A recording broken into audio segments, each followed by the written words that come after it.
అసలు వాళ్ళ నాయకుడు ఎందుకు రాలేదు, ఎందుకు ముఖం చాటేసిండు అంటే ఈ రోజు ఇక్కడికి వస్తే వీళ్ళకి ఎవరికి విలువలేదు అధ్యక్ష. పార్టీలో వీళ్ళ మాటకు విలువలేదు, మనుషులకు విలువలేదు.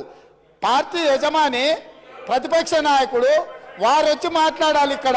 వారు ఎందుకు ఈరోజు ఇంత ముఖ్యమైన కృష్ణానది జలాలకు సంబంధించి శాశ్వతంగా తెలంగాణ రైతాంగం జీవితాల మీద మరణ శాసనం రాసే పరిస్థితులు ఉత్పన్నమైతే వారు సభలోకి రాకుండా, ఈ సభలో జరుగుతున్న చర్చలో వారి అభిప్రాయం చెప్పకుండా, వీరు చెప్పే అభిప్రాయానికి ఎలాంటి విలువ లేదు.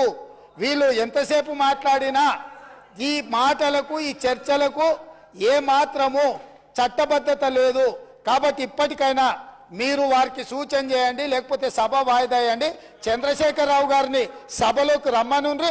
చంద్రశేఖరరావు గారు వచ్చినాక, ఎందుకంటే ఈ 10 సంవత్సరాలు జరిగిన పాపాలకు వారు కారణము. పాపాల భైరవుడి సభలకు వచ్చి చర్చ చేస్తే తప్పకుండా మేమందరం కలిసి సమాధానం చెప్తాం. వారిని సభలోకి రమ్మనుండ్రి, చర్చ చేద్దాం.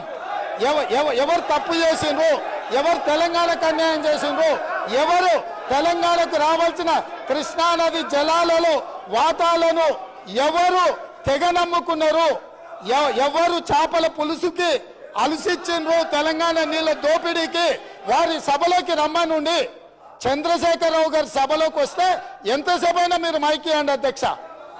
వారికి వీరికి ఏ అధికారము, ఏ హక్కు, ఏ అవకాశం లేదు.